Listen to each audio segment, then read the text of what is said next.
Hello and welcome to another bonus episode of Kill James Bond. I'm November Kelly. I'm joined, as always, by my friends Abigail Thorn and Devon. Hey. Hey, how we doing? The bonus is a special episode that we release because you pay for it. We're very grateful for you doing so. Example, you are now listening to this bonus episode. I've wanted to do this for a while. We're talking about Dogtooth. It was really good. I really liked it. It's one of my favorite films. It's a film about being transgender. Yes. It's a film about a bunch of things because it's a Yorgos Lanthimos film, and Yorgos Lanthimos doesn't like being too definitive about his films. If you read him being interviewed about any of them, he's like, I don't like to say that it's like an allegory. I don't like to say it's like about this exactly. And I think one of the things we're going to get into when we talk about Dogtooth is about kind of like slightly swerving the intended meaning of something or the precise definition of something. But it is definitely about being transgender. Yes. And the reason why we're doing all these bits to start with is because Dogtooth begins with a series of do you remember, if you're of an age for this, language learning tapes? Yes. No. Of course not, no. Okay, so it's kind of like a podcast, but say you're in your French class or whatever, you would just listen to a cassette tape of somebody speaking in French, and they would have a bunch of sentences designed to aid language learning that would be very, very elementary, right? Bonjour, je suis le grand-père. Je suis la jeune fille. Yes, that's French they're speaking. And no, these children aren't French. They're American. And they've acquired their amazing new language skills from Muzzy, the remarkable new video language program for children developed by the British Broadcasting Corporation. We start with one of these tapes with new vocabulary. And we've mentioned before about Verfremdungseffect, right? This technique of alienating you from the thing that you're watching. Mm-hmm. You want some fucking Verfremdungseffect. We come out of the gate with some of it because all of the words that we learn are wrong. Yep. Yes. Οι καινούριες λέξεις της ημέρας είναι οι εξής. Θάλασσα. Αυτοκινητόδρομος. Εκδρομή. Καραμπίνα. Θάλασσα είναι η δερμάτινη πολυθρόνα με τα ξύλινα μπράτσα, σαν αυτή που έχουμε στο σαλόνι. Παράδειγμα, μην κάθεσαι όρθιος, κάτσε στη θάλασσα να τα πούμε με την ησυχία μας. Αυτοκινητόδρομος. Είναι ο πολύ δυνατός αέρας. Εκδρομή. Εκδρομή είναι ένα πολύ ανθεκτικό υλικό με το οποίο κατασκευάζουμε δάπεδα. Παράδειγμα, ο πολυέλαιος έπεσε με δύναμη στο πάτωμα, αλλά δεν προκλήθηκε καμία ζημιά γιατί είναι φτιαγμένο 100% από εκδρομή. Καραμπίνα. Καραμπίνα είναι ένα πολύ όμορφο λευκό πουλί. And there is something slightly poetic about it. It feels like a metaphor that's not connecting, you know? From this, we gain two things. A, these definitions are wrong, which means that someone doesn't want these kids to know what these words actually mean. And B, fuck, are they bored? Holy shit, are they bored? We then go back to the kids who are learning some more from their tapes. They have a maths lesson in which every angle in a triangle is impossibly wrong. Yeah. Yeah. All of the maths is wrong as well. So we're not just deforming language here. We're also the numbers as well. This is intercut with, we see the younger sister is torturing a Barbie. Yes, she is, yeah. There's a scene quite like this in Gretchen Felker Martin's novel Cuckoo, which made me for a while think that these kids were in a conversion therapy camp, because in that novel, a bunch of kids get sent to a conversion therapy camp, and they are also set maths problems that are impossible. They're taught English and biology lessons that are wrong, not just in the sense that it's biology just one male and female, right? It's no crazy wrong.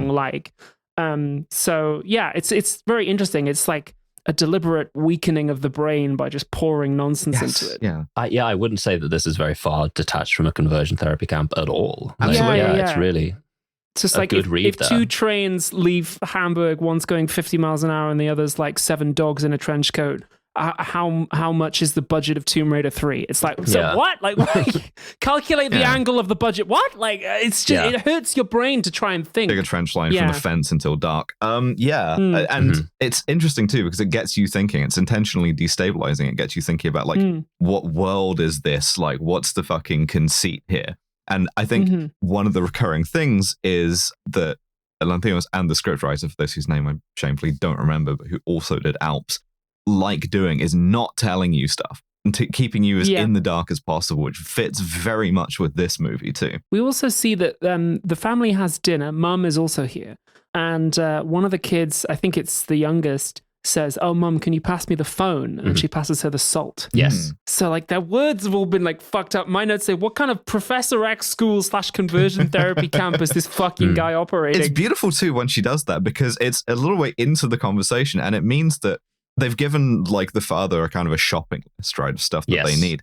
And like antihistamines, bandages, tint for your eyebrows. And it's now that she's used a word that is wrong, you go back and think, well, what the fuck like, what was is any of the rest of that?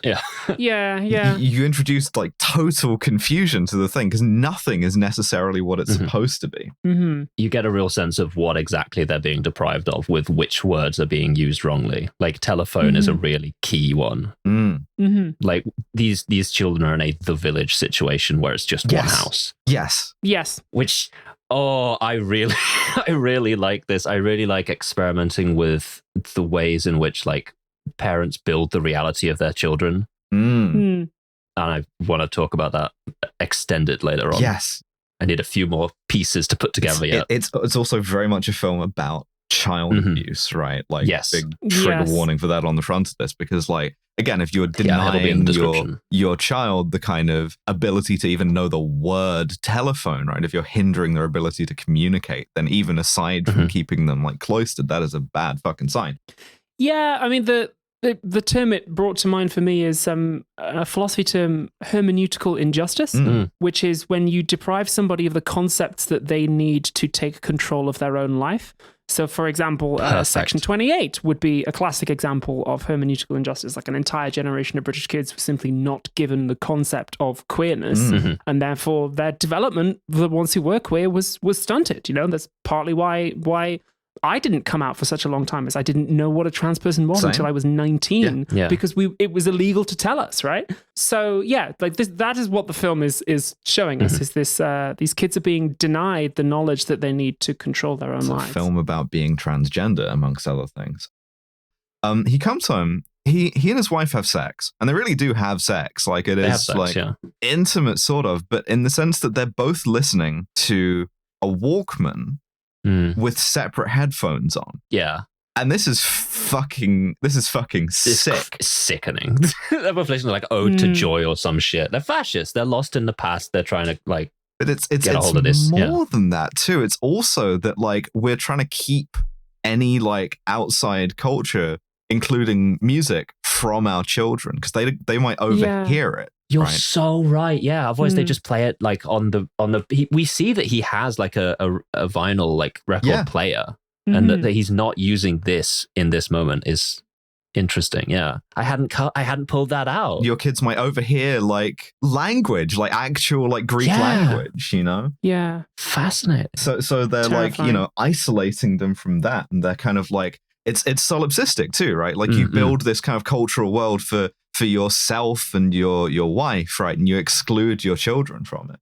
And it's a good metaphor for like that kind of process of like cultural reservation. You know, it's like I get to listen to this because I can be like trusted ideologically, but you know, might be a bad influence on you. And so Christina goes to sit down with the older sister. The eldest has admired her headband. Yes. It's got little like sparkly crystals on it, you know? Yeah. And Christina says, well, I'll give it to you if you want, but what can you give me in exchange? And we get this quite creepy scene where she tries to trade her something from the headband. She's like, oh, I'll give you this pencil. It has an eraser on the end of it. Yeah, we see all the things that she thinks are like good and valuable in her. Like, what about this tape measure? Yeah.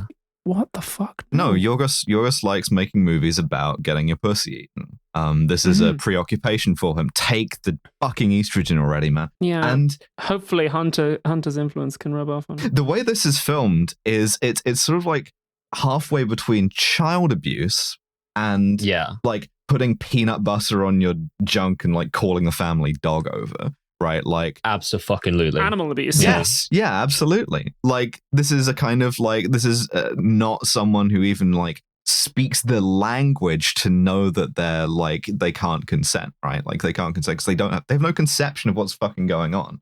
Yeah, literally, actually, they literally don't speak the language because as we establish like later on, Christina at some point mentions the word pussy to someone and they ask mum like, what's pussy? And then she said, oh, it's a big light. And we see later on somebody uses the word keyboard to refer to pussy. Yeah, this is one of the best punchlines in the movie is like later on she turns the tables on Christina and she's like, well, how do you think my parents would like it if they found out that I was licking your keyboard? This is also why my Letterboxd review of this is my favorite joke I've ever written. I said I love an allegory for how fascism mutilates our linguistic forms almost as much as I love eating keyboard. But yeah, also to be clear, these are two like adult women, right? Yeah, like they're both in their like 20s, right? Yeah. Like they're about the same age. The oldest daughter is, I think, older than Christina, and like it raises the question of like, how the fuck do you groom a woman in her early 30s? Ask. And we see that they have a little litany at dinner, right? They do, which is very weird and misogynistic, I should also say, where it's like a man's most productive years, the father is like drilling them, like testing them on this, between 30 and 40, a woman's most productive years between 20 and 30. When is a child old enough to leave the house? And the answer is when the first like Dogtooth, canine tooth, like falls out. Dogtooth, by the way, interesting. It's the same in the Greek, kinodontos. It's like wrong, right? It's not how you name that. It's not the name of the thing. But at one of these interviews with Lanthimos, he's like, I didn't want to call it canine tooth because that's correct. You know, it's scientific. Yeah. Dogtooth is like, it means some other things. There's like a dogtooth fish. There's like a dogtooth like design pattern. But it doesn't mean exactly the thing it's supposed to mean, and it feels wrong. Yeah, completely. Yeah. There's a Dogtooth wave as well, isn't there? I think so. There is, it's like it's a waveform, and I think the film opens with some stills of waveforms too, which I assumed were Dogtooth waveforms. What the I hell believe is? that's the poster, yeah. I've been mulling getting a tattoo of that fucking waveform. It's a cool So waveform. a child is ready to leave the home when the Dogtooth falls out, which of course we know, but it doesn't. never does. And of course, when you're ready to leave the home, you have to learn to drive, right? But when are you ready to learn how to drive? When the Dogtooth grows back, which of course it never does. Of course. Absolutely. What's a pussy? It's a big light. Who's Frank Sinatra? He's your granddad. He's your fucking granddad. Yeah. This fucking bit. Because he's like, do you want to hear your grandfather sing? And so he puts on a Frank Sinatra record. And because it's in English. Fly Me to the Moon. Because it's in English, which none of them speak. He interprets for them. Είσαι όμορφο και σ' αγαπώ. Και δεν θα σε εγκαταλείψω. I love you. Ποτέ.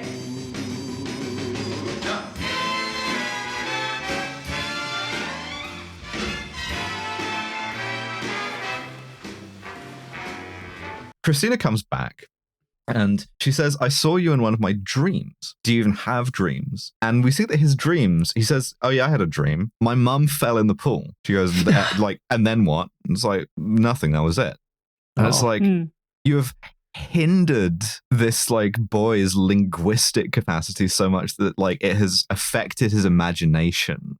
Yeah, right? he can't even dream. And in contrast, Christina's like, oh, in my dream, like, I was walking in the woods with your dad, and they're like birds and stuff, and then you were there, and you were a zombie. This is crazy. Hey, you've like foreclosed his imagination. Yeah, she's like, I gotta stop swallowing my prog. I gotta boof that shit. When I swallow it, it gives me crazy dreams.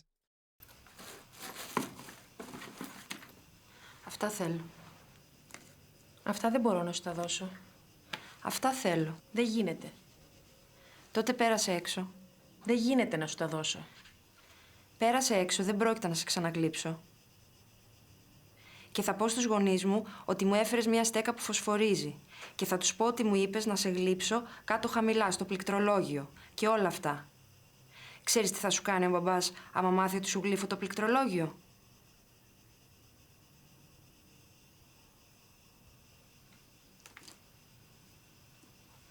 And then the next morning, we see her as she's brushing her teeth and going about her day, like playing and almost like rehearsing a conversation that she wants to have with her dad, where she says, I want to be a fighter. I want to be like Mr. Balboa. she's pretending to be Rocky in her bathroom mirror. And she's like doing her teeth and be like, oh, one of the tapes was fucking Rocky Balboa. Yeah, she's so Rocky. Fucking cute. And the thing is, right, I one of the reasons why I love this movie, I'm like the Academy, right? I love movies about how important movies are.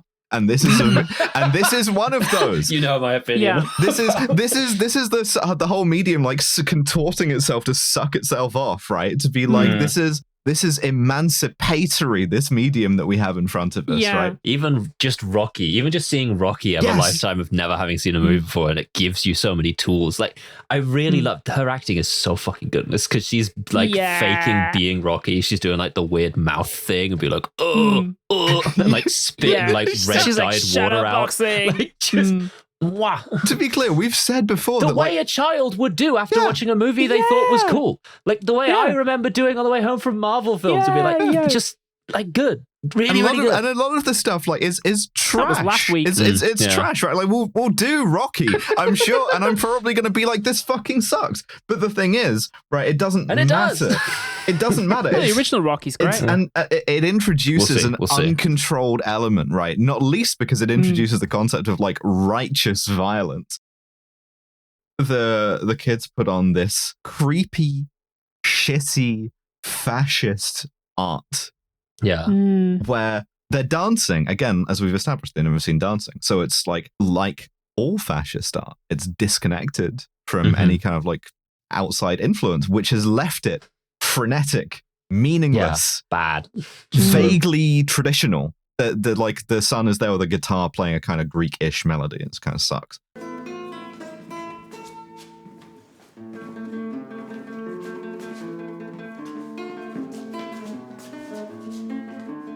And like the dancing that eldest does or the Bruce does, in fact, is just like not even comprehensible as dancing in parts. It's just kind of like jerking rhythmically, like moving around, and like it's exactly what you would do if you gave somebody the task of like unstructured, free associative physical improv, actually.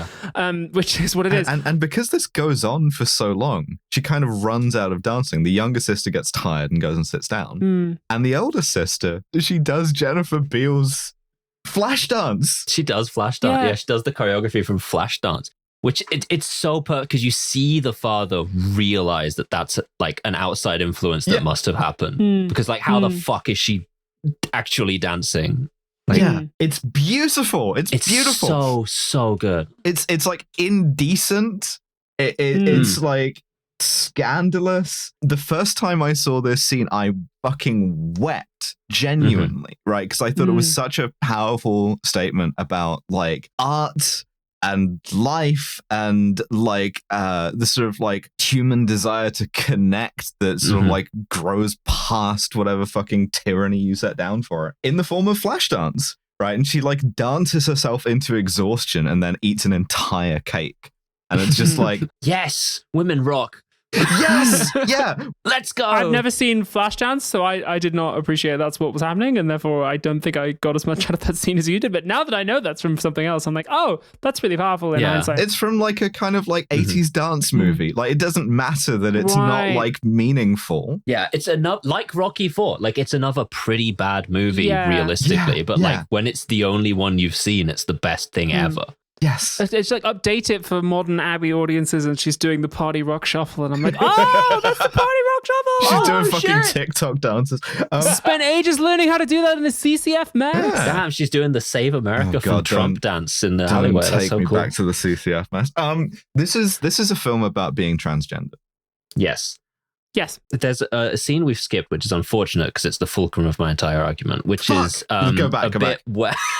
where suddenly the parents wake up in the middle of the night because the son is screaming. He's yelling out. And the father goes in there and like the son is like, and pointing at the younger sister who's in there, she hit me with a hammer on the leg. And the sister goes, no, a cat did it and it ran out the window just now.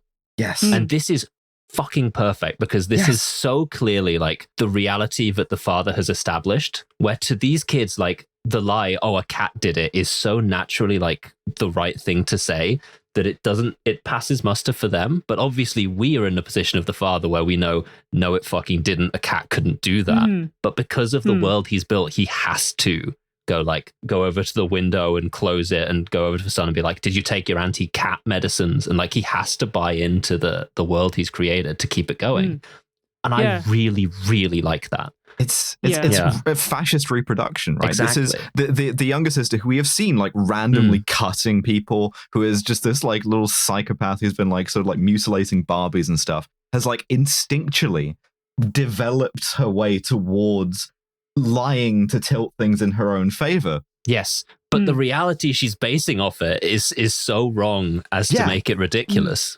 It's just, I think it's nice that the film shows us that like people will push against this tyranny, not always in the kind of wholesome, I'm going to be Rocky and I'm going to like be my own independent person and dance way, but also in the way that like they might get more fucked up. Yes, Just be like, well, I'm going to slice my brother up and then lie about it and say that a cat did it. Like, this is your, I did find a way to work this in after all. This is your functionalist history of like genocide, right? This is someone who has been raised in a sort of an environment that is so cumulatively radicalizing that they're like seeking to like justify the things that they want to do and seeking approval for the things that they want to do, which is sadistic, by being like, did I do a good job, like, you know, liquidating these enemies of the people or whatever? Exactly. I wanted to hit my brother in the kneecap with a hammer, therefore, didn't I do a good job doing the thing you're always telling us to do, of protecting us from cats?